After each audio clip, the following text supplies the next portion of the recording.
నమస్తే, welcome to Leo. మనతో ఉన్నారు సీనియర్ జర్నలిస్ట్ డివి శ్రీనివాస్ గారు. సార్ నమస్తే. నమస్తే సార్, జగన్ సేమ్ అదే డైలాగులు కొడుతూ వస్తున్నారు. కళ్ళు మూసుకుంటే సంవత్సరం అయిపోయిందని చెప్పి సంవత్సరం నుంచి అంటూనే ఉన్నారు. ఇప్పటికి 3 సార్లు కళ్ళు మూసుకుంటే సరిపోతుందని చెప్పి అంటున్నారు. ఇవే కాకుండా మనం చేసిన మంచి ప్రతి ఇంట్లో ఉంది అని అంటున్నాడు. కానీ 151 సీట్ల నుంచి 11 స్థానానికి ఎందుకు పడిపోయారో చెప్పడం లేదు. ఇదే విధంగా మిగతా వాళ్ళందరినీ కూడా ఇరికించుకుంటూ వస్తున్నారు. ఏంటంటే కాకాని గోవర్ధన్ రెడ్డి అవును అప్పుడెప్పుడో మైనింగ్ చేశాడు, తప్పేంటి అంటున్నాడు. సో ఇలా మళ్ళీ సేమ్ జగన్ రొట్టెకొట్టుడు వైఖరిని ఎలా చూడాలంటారు? జగన్మోహన్ రెడ్డి నిన్న ఆ స్థానిక సంస్థల వైసీపీ ప్రతినిధులతో మాట్లాడుతూ చంద్రబాబుని ఇటు దంతే అటు పడతాడన్నాడు. ప్రజలు చంద్రబాబుని ఇటేపుందంతే అటేపు పోయి పడతాడన్నాడు. అంటే జగన్ ఏది మాట్లాడినా అది జగన్కే వర్తిస్తుంది. అంటే ఇప్పుడు జనం తనని ఇటుదంతే అటుపోయి పడ్డానని మీరు అర్థం చేసుకోవాల్సింది. దాన్ని చంద్రబాబుకి ఆపాదిస్తూ మాట్లాడతాడనమాట. ఇప్పుడు జగన్ని మనం రివర్స్లో అర్థం చేసుకోవాలి. ఎందుకంటే అతను అసలు రివర్స్ టెండరింగ్లో అయినా అంతే, అతను రివర్స్ పార్టీలో అయినా అంతే, అతను రివర్స్ పరిపాలనలో అయినా అంతే. అతని మాట తీరే రివర్స్లో. మీరు అర్థం చేసుకోవటమే జనంలో ఉన్న ఇదనమాట. ఇప్పుడు నిన్న అతను మాట్లాడుతూ ఏమంటాడు, మళ్ళా ఏది హీరోయిజం అన్నాడు. కడపలో మహానాడు పెట్టడం హీరోయిజమా? ఆ మహానాడులో జగన్ని తిట్టడం హీరోయిజమా? ఇచ్చిన హామీలు నెరవేర్చడం హీరోయిజమా అన్నాడు. మరి నువ్వే రకం హీరో? ఇప్పుడు నువ్వు ఇచ్చిన హామీలు నెరవేర్చావా? నీ పత్రిక రాయొచ్చు, నీ నాయకులు చెప్పచ్చు 99.9% మేము అమలు చేసామని. జనం చెప్పాలి కదా. ఇప్పుడు దశల వారీ మద్య నిషేధం అన్నావు, దశల వారీగా మనీ లాండరింగ్ చేసావా? దశల వారీ మద్య నిషేధం కాస్త దశల వారీ మనీ లాండరింగ్. ఇప్పుడు అందులో అసలు అంతుపట్టట్లా. ఇప్పుడు సిట్ స్పెషల్ ఇన్వెస్టిగేషన్ టీం ఒక 7గురిని అరెస్ట్ చేసింది. కసిరెడ్డి రాజు దగ్గర నుంచి సజ్జల శ్రీధర్ రెడ్డి, ధనుంజయ రెడ్డి, కృష్ణమోహన్ రెడ్డి, లేకపోతే బాలాజీ గోవిందప్ప, వాడెవడో చాణక్య, దిలీప్, అవినాష్ రెడ్డి, ఏదో మొత్తాన్ని ఒక 7గురిని అరెస్ట్ చేశారు. ఇప్పుడు రేపో మాపో జగన్ అరెస్ట్ అంటున్నారు. నువ్వేమని చెప్పావు? మద్యాన్ని నిషేధిస్తానన్నావు, అందుకోసమే మద్యం ధరలు పెంచానన్నావు. మరి మద్యం నువ్వు తయారు చేయటం ఏంటి? డిస్టిలరీలు నువ్వు కబ్జా చేయటం ఏంటి? అదాన్ డిస్టిలరీ విజయసాయిరెడ్డితో పెట్టించడం ఏంటి?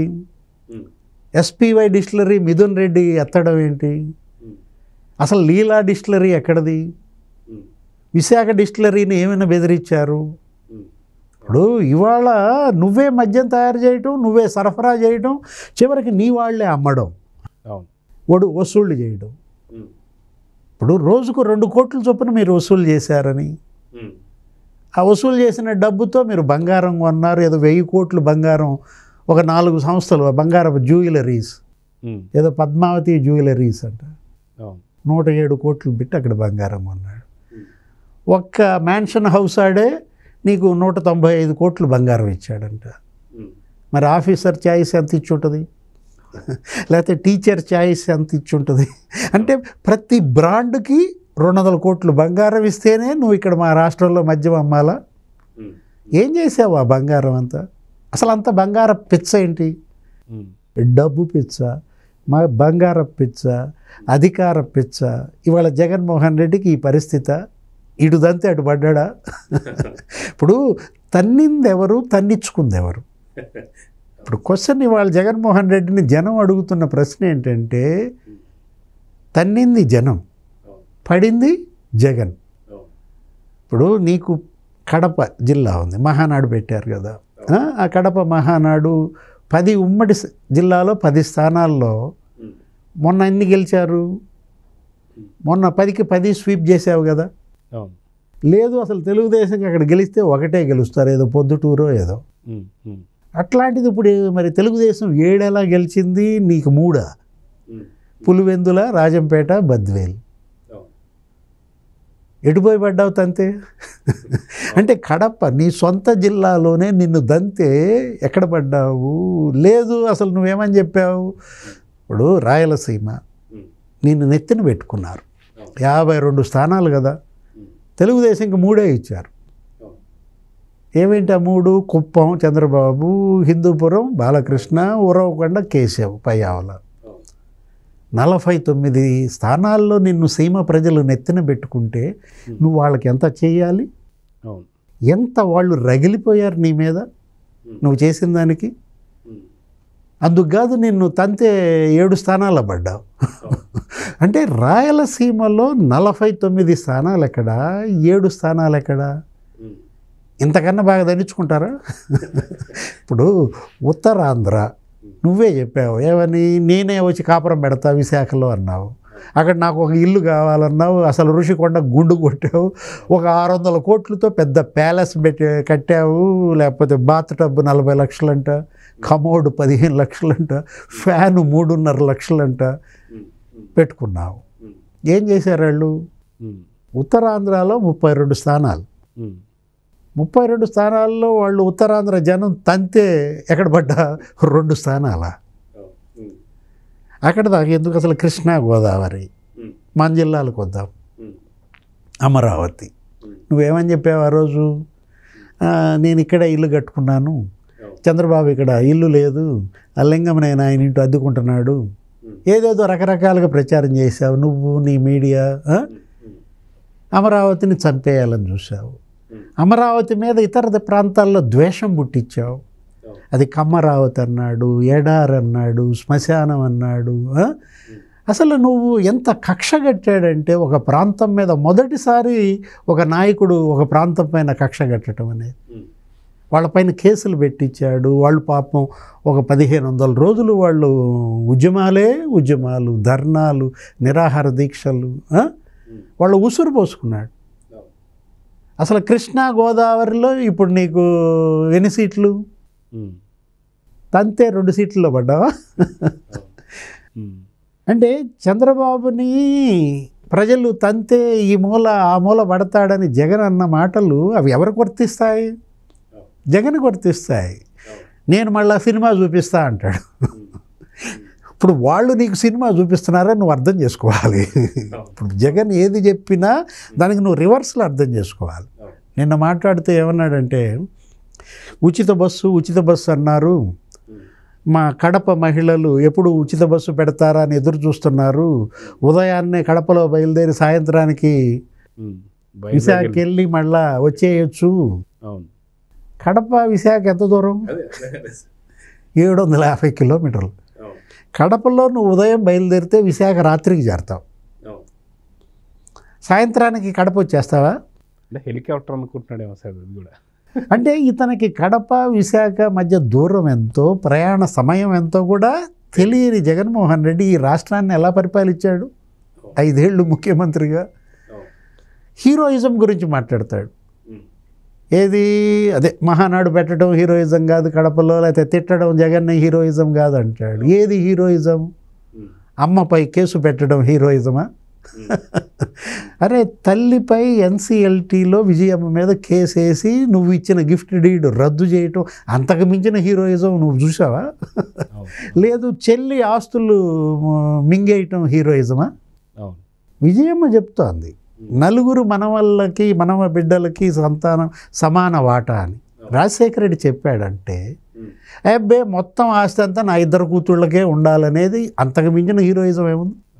అదే నిన్న మాట్లాడిన మాటల్లో కూడా సార్, వాలంటరీకి సంబంధించి దాదాపు 2,50,000 మందిని వాళ్ళ ఉద్యోగాలు ఉష్కాకి, టీచర్స్కి సంబంధించిన వాళ్ళ ఉద్యోగాలు ఉష్కాకి, అన్ని ఉష్కాకి అని మాట్లాడుతున్నారు. నిజంగా ఉష్కాకి అయింది ఎవరు చేశారంటే ఏం చెప్తారు సార్? వస్తా, దాని దగ్గరికి వస్తా. హీరోయిజం గురించి చెప్పని మొత్తం నువ్వు మధ్యలో అడ్డం పడితే మట్టి మాఫియా 200 కోట్లు మింగేసి జైల్లో ఉండటం వంశీ హీరోయిజం.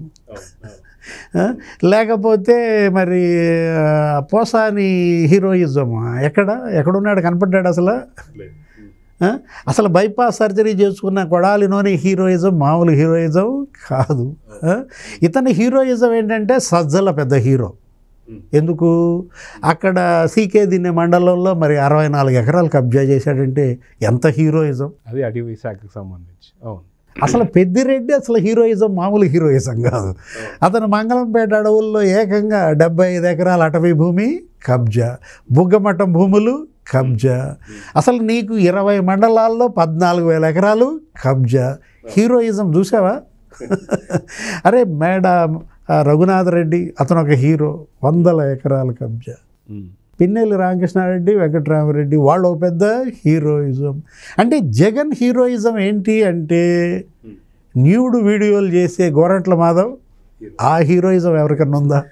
అనంతబాబు, ఆ హీరోయిజం ఎవరికన్నా ఉందా? ఇదా హీరోయిజం జగన్ చెప్పేది? మీరన్నది ఏంటి? ఇప్పుడు కూటమి ప్రభుత్వం వచ్చినాక ఈ 10 నెలల్లో 3.5 లక్షల ఉద్యోగాలు తీసేసిందంట. 3.5 లక్షల ఉద్యోగాలు ఇప్పుడు వాలంటీర్లే తీసుకుందాం. వాళ్ళది ఎప్పుడు అయిపోయింది? వాళ్ళని నువ్వు మళ్ళా ఎందుకని రెన్యువల్ చేయలే? 2023 ఆగస్టు 15తో వాళ్ళ పీరియడ్ అయిపోయింది. అప్పుడు నువ్వు రెన్యువల్ చేసుంటే వాళ్ళు 2024 ఆగస్టు దాకా ఉండేవాళ్ళు. అక్కడ చెయ్యకపోతే నువ్వు చంద్రబాబుని బ్లేమ్ చేసేవాడు. అంటే వాలంటీర్ల పొట్టగొట్టిందే జగన్మోహన్ రెడ్డి. వాళ్ళతో రాజీనామాలు చేయించాడు, 3 నెలలు అడ్వాన్స్ ఇస్తానని. సరే వాలంటీర్లు లేరు, ఇప్పుడు పింఛన్ ఆగిందా? ముఖ్యమంత్రి ఇంటికి వచ్చి పెన్షన్ ఇస్తున్నాడు, ఎమ్మెల్యేలు ఇస్తున్నారు, మంత్రులు ఇస్తున్నారు. వాళ్ళే ఇంటికి వచ్చి పెన్షన్ ఇస్తుంటే ఇంక అదేం ఉద్యోగం? లేకపోతే ఏదో వాహనాల డ్రైవర్లు అంటాడు, రేషన్ వాహనాల డ్రైవర్లు, చెత్త వాహనాల డ్రైవర్లను తీసేశారంటారు. ఇప్పుడు రేషన్ అందట్లేదా? వాళ్ళు లేకపోయినా రేషన్ ఇస్తున్నారు, వాళ్ళు లేకపోయినా పింఛన్ ఇస్తున్నారు. అంటే నువ్వు కల్పించిన ఉద్యోగాలు దండగమారి ఉద్యోగాలు. అవి అసలు ఉద్యోగాలే కాదు, నిరర్ధక ఉద్యోగాల సృష్టికర్త జగన్మోహన్ రెడ్డి. అంటే ఇదంతా నాన్ ప్రొడక్టివ్ జాబ్స్. ఏది ఇప్పుడు ఈ చెప్పిన 3.5 లక్షల ఉద్యోగాలు అవి అసలు ఉద్యోగాలే కావన్నమాట. ఇప్పుడు నీ చెల్లే తిట్టింది ఏమని? జాబ్ క్యాలెండర్ జనవరిలో ఇస్తానన్నాయి, ఏమైంది మరి? 5 ఏళ్ళు 5 జనవరిలు ఎందుకని ఇవ్వలేదు? వదిన మాత్రం సాక్షి క్యాలెండర్ ప్రతి నెల ఇస్తుంది అని ఎవరన్నారు? షర్మిల తిట్టింది నిన్ను. మెగా డిఎస్సి అన్నావురా నాయన, 6,000 పోస్టులతో అది మెగానా దగానా? ఇప్పుడు వీళ్ళు లోకేష్, చంద్రబాబు, ఇప్పుడు వీళ్ళు నీకు ఎంతమందికి ఇచ్చారు? దగ్గర 16,000 పోస్టులతో మరి మెగా డిఎస్సి అంటే ఇది కదా. జగన్మోహన్ రెడ్డి ఉద్యోగాల గురించి అంత తక్కువ మాట్లాడితే అతనికి అంత సేఫ్. ఇవాళ జగన్మోహన్ రెడ్డి ఏంటంటే అతను ఒక ఫ్రస్ట్రేషన్లో ఉన్నాడు. అందులో వీళ్ళు కడప మహానాడు పెట్టేసరికి ఆ ఫ్రస్ట్రేషన్ అసలు పీక్ వెళ్ళిపోయింది. మరోవైపు ధనుంజయ రెడ్డిని, కృష్ణమోహన్ రెడ్డిని తన యొక్క సీఎంఓ ప్రిన్సిపల్ సెక్రటరీ, తన ఓఎస్డి, తన సిమెంట్ ఫ్యాక్టరీ డైరెక్టర్ని అరెస్ట్ చేసేసరికి ఇక అతనికి మైండ్ పోయింది. ఇక ఆ మాటలు అవి సంధి ప్రేలాపనలు. చూద్దాం సార్, ఖచ్చితంగా జగన్మోహన్ రెడ్డి మాటలు మీరు అన్నట్టుగా అన్ని రివర్స్లో అయితే అర్థం చేసుకోవాలి. సో చూద్దాం జరగబోతుంది. నమస్తే. నమస్తే. Please subscribe to Leo news for more videos.